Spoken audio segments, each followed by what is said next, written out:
would be these Toronto Maple Leafs and these Edmonton Oilers, two teams that hit each other last night. The Toronto Maple Leafs coming out on top 5-1 is your final. They improved to 9-0-1 in their last 10 games at Rogers Place with last night's victory. And again, successful in shutting down that dynamic duo that we were just talking about, McDavid and Draisaitl. They go pointless, and what appears to be the millionth time against the Maple Leafs that they go pointless, because in Edmonton, the Leafs thrive, and those guys failing to get on the goal sheet is just another victory of its own. Now, I want to ask you guys this question. And Jared, I know you were hosting this. We will just go back and forth, man, because I think you were quite terrific to start us off. I'll keep on pulling the boat as far as I can, but we'll keep it going. Don't you worry. You did fine. It's not a fail. You're good.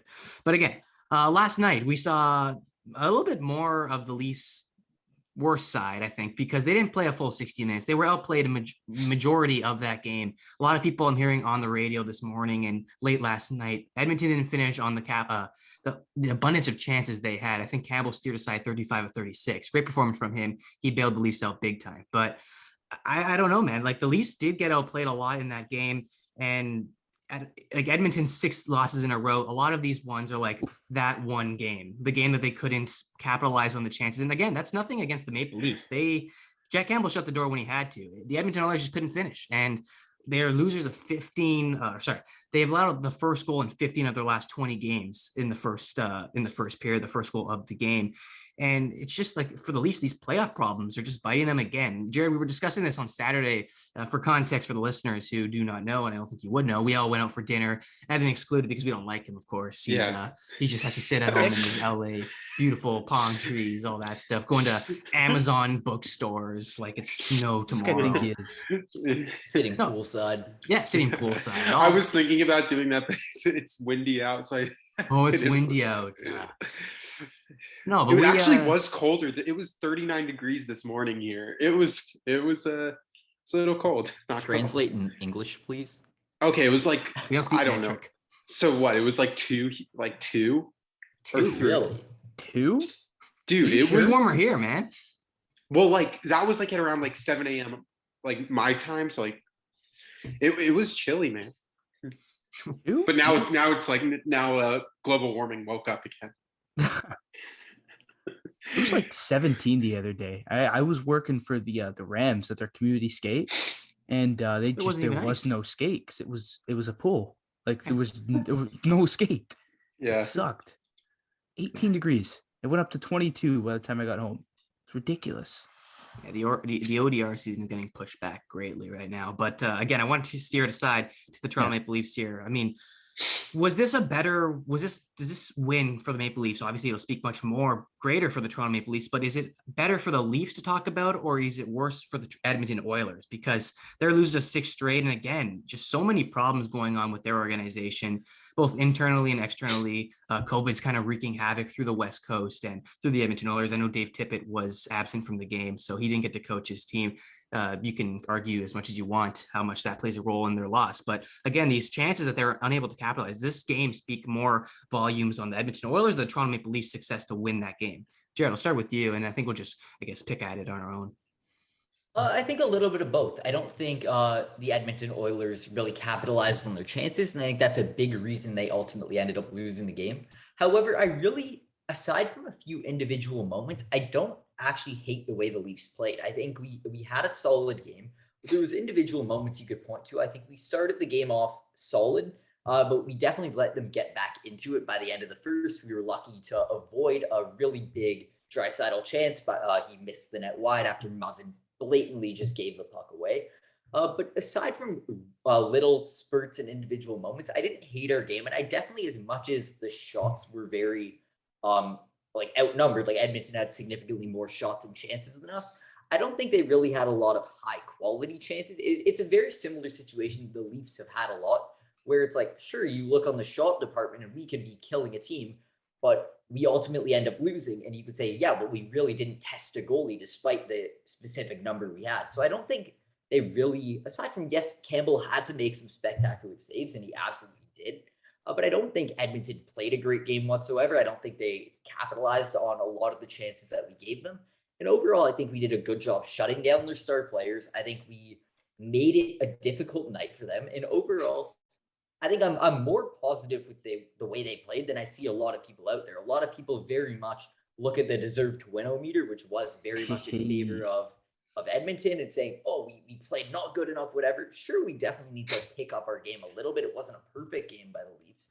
But I think we played well enough to win. We got, as much as we didn't get as many chances on net in terms of number, I think we got a similar amount of high quality chances. We were able to score on our chances. They weren't. And that was a big part of the way we were able to win the game. Again, there was individual spurts, individual moments. We'd give the puck away. We'd make a brainless play. And it very much could have costed us. We got a few lucky moments where that big one I'll always look at the end of the first period. Draisaitl wide open net, missed it wide. That could have completely changed the game. If he buried that one, Edmonton took the 1-0 lead, it would have been a completely different story. But I think we got some luck in the chances that Edmonton missed, and we were able to capitalize on our chances. And I was actually pretty satisfied with the way they played. I think we played a lot better last night than in our games in the past. Because I think in the past few, we've definitely gotten back into a lot of old habits that we've kind of seen pop up. We had our huge stretch in November where we were unbelievable. Then there was a little stretch where we were playing some weak games, some games where, yes, we were finding ways to win, but we were blowing big time leads and stuff like that. I think I especially the third period last night, I liked the way that we had a big lead. Sure, Edmonton scored a goal, Colton Sceviour buried one, but then we were really able to take control back of the game. Weren't letting them get confidence. And I think we did a good job just taking control of the game when they were kind of getting chances on us. And overall, I'm pretty satisfied with how they played. Yes, you have to look at the fact that Edmonton didn't play as well enough as maybe they could have, but I'm pretty happy with the way the Leafs played overall. Is that a measuring stick game? I've heard it. That's all I've been hearing, man. Is that a measuring stick game versus the Oilers? You're facing McDavid. Every time you face McDavid, it's like, oh, this game, is it a measuring stick game? Are you going to live up to what we think you should? I personally don't think so. This Edmonton Oilers team is not elite. Every game should be a measuring stick game, but against these big teams. Yeah, is every game not against like the Ottawa Senators a measuring stick game? No, the Edmonton Oilers are in 15th. They suck. They're not that good. Okay, they don't suck, but they're not that good. No, I think saying suck is respectable. They don't suck, but they're not a strong team overall. Like, I'm not scared. So I'm not scared of the Edmonton Oilers. So they suck. I saw a fun stat actually. I didn't say that. No, I'm saying that. No, they haven't been great. Outside of McDavid and Draisaitl, they are a -19. There's something outside McDavid and Draisaitl? I'm not aware. Nope. Apparently, I didn't. Colton Sceviour, I didn't even know he was on the Oilers. I did not know he was on the team. Warren Fogle, I forgot they traded for Ethan Bear. What are you guys talking about? Connor McDavid scored last night. On his own net. McDavid scored last night. It's not even 2026 yet. Yeah, it's foreshadowing. Yeah. Oh man, when Austin Matthews leaves to the Quebec City Coyotes, and we get Connor McDavid. I can't wait. Yeah. Oh yeah. Look, I don't know. Like the Oilers need to figure something out. And this was the whole issue that I think a lot of people had when they signed Mikko Koskinen to those type of dollars, because he looked great at the beginning of the year. But even if you want to look back at that last game that they had against Carolina, I mean, you're down 2-1. He goes for a puck behind his own net, and it goes right out in front of Sebastian Aho.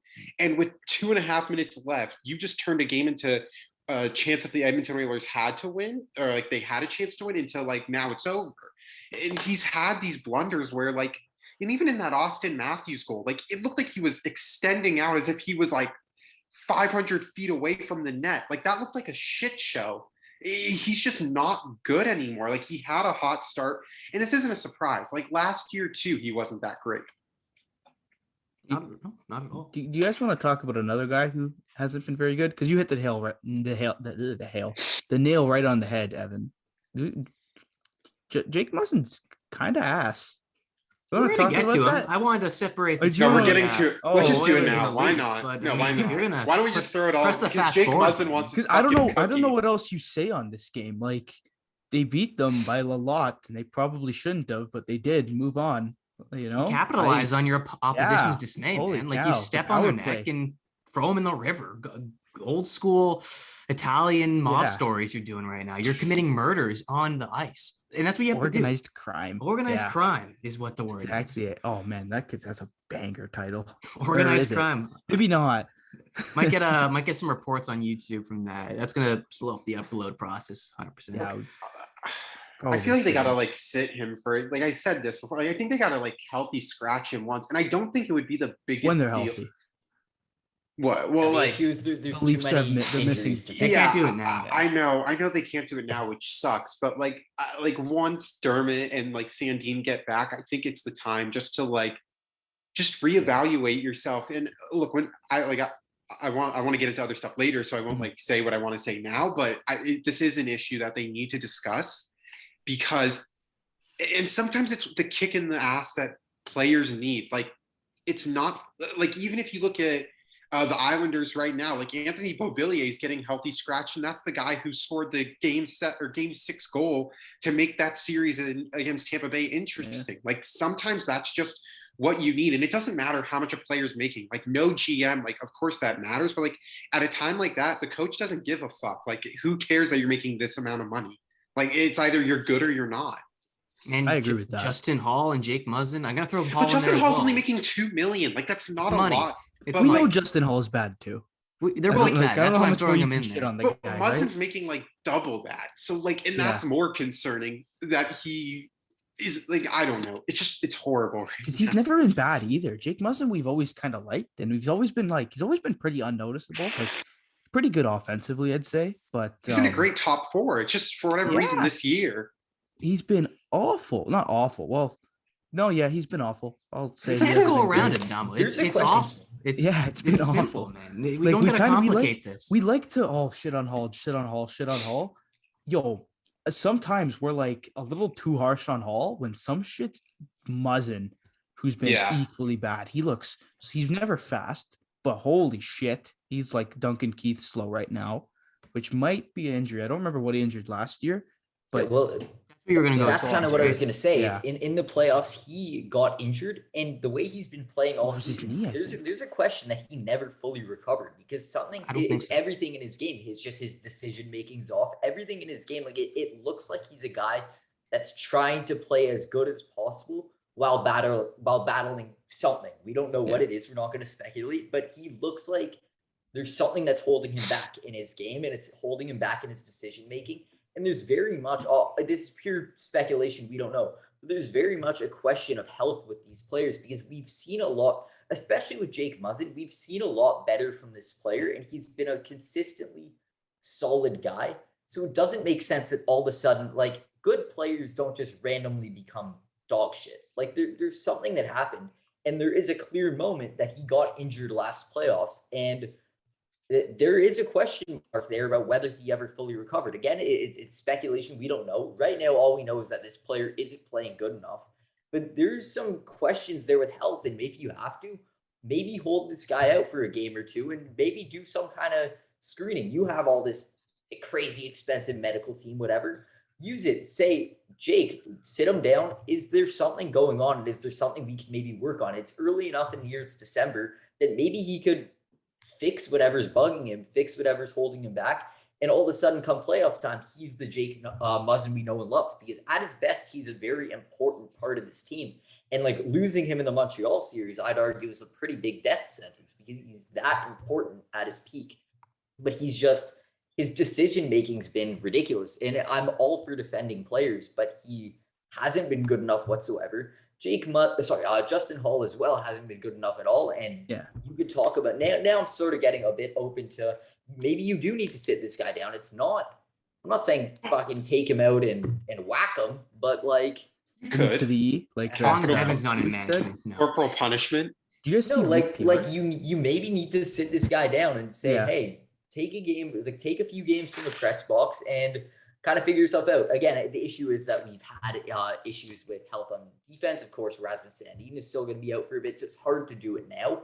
But at some point, you have to kind of figure something out, because these are two players that are key parts of our defensive core, especially in the case of Jake Muzzin. And right now, we don't know what it is, but something has been holding them back. Something has been kind of an issue with their play. And at this point, it's not oh, it's so early in the season. It's only a few games in. We're in December already. Like we're reaching I believe we're over a third of the way there, right? We're at 30 something already. So yes, there's a long season ahead, but no, we need to figure this out. And for a very positive season so far, those are two glaring holes that absolutely defense is something that's proven that could cause a problem come playoff time. Like it's proven that you need to be a good defensive team, and we need all three defensive pairs being capable of shutting down other teams' players. And we just haven't seen that from that pair, especially. And it's not something I'm too stressed about right now because we're finding ways to win despite that. But it's very concerning that both Jake Muzzin and Justin Holl, something seems very wrong with them. I don't know if it's a health-related thing. I don't know what it is. But something's up there, and it's very concerning. And as much as Jake Muzzin, I actually, despite that one moment, I don't think he played a terrible game. I think there was actually there was one shift that I noticed he actually, I forget what specifically was, but there was one thing where I'm like, hey, that's actually something I know and love from Jake Muzzin. I think it was the fact that a player on Edmonton was skating into our zone, and Muzzin basically, rather than completely falling back, he stepped up and basically bodied the guy and was like, no, you're not stepping into my zone and getting a chance on that. So he has had some good plays. So I wasn't like after that game really ripping on him. I think he made up for his initial blunder by just fucking giving that puck away. But no, in general, both players, there's been concerns there. I don't know if it's health related. I don't know what it is. Jake Muzzin, I really look at health just because he had an injury somewhat recently. So there very much is a question mark of, did this guy ever even fully recover? Because it's possible he didn't. There's very much concerns there. But yeah, I think we need to sit these players down, figure it out. And we have this medical team for a reason. Let's use it, because I think we need to get these players back healthy if there is an issue, or we need to talk to them and figure out what exactly is holding them back and need to get them back on track. Because having those two guys being liabilities out there as they've been right now is very much something that would concern me come playoff time. I hope it's that simple though. Like sitting a guy, I hope it does stuff. I don't think it does. That's not my way of thinking. I think when you sit a guy down and he's not learning, we've seen Justin Holl. I don't know if they sat Muzzin yet this year. I don't know. Man, I could be completely wrong, but I know they sat Holl, and still nothing coming from him. I need to see, these guys are supposed to be your second pair of defense, your brick wall. No one should be going through these guys. No one should be beating them in front of the net, and it keeps on happening. Turnovers should be extremely minimal with these two guys on the ice together. These guys aren't even ever on the ice together now, it seems, because you have to split them up because they're just so not on the same page. Like I think it has to be fixed. Like it's no working around it. I think, am I extreme in saying that an actual managerial change has to be made? Like, no, I don't know. Is Justin Holl have to be not just sent down, even traded? Like, what is that? You can make that argument. I don't know. With Muzzin too. Is that extreme? It depends on if the right offer's there. Like, you definitely need to begin that conversation. Dubas needs to have phone lines open. I'm not saying it's a must trade, but you need to either get this guy going, or if the right trade is there and someone gives you a proper offer, you need to consider trading this guy. My issue though is like when I said that he needs to be traded a month ago, like I think he's hurt his value more than helped it over this last month. Like I thought, like a month ago, I thought you could get maybe a third or second round pick. Like, I don't even know if you can get a fourth. Like, I don't even know if you could get a fourth round pick. Like, I don't even know if teams are willing to give up draft capital for him. So I think the market is so slim. And like I said a month ago, if you wanted to trade him, like a month ago was the time to do it, because now, no, like whatever, if he's a left or right hand, I can't remember what fucking special trait he has, but it doesn't contribute to anything. Like, it literally doesn't matter because. And I was even like, this is like a little off topic, but like when you think about it, like I was watching like a football show and they were saying like sometimes it doesn't matter like what position they play. It's just a matter of how skilled they are, and then they could figure it out. So when you're thinking of a guy like Justin Holl, like, yes, he's a right-handed shot or whatever, but like he doesn't bring anything else to the game other than the fact that he's a right-handed shot. He's not like shooting the puck anyway.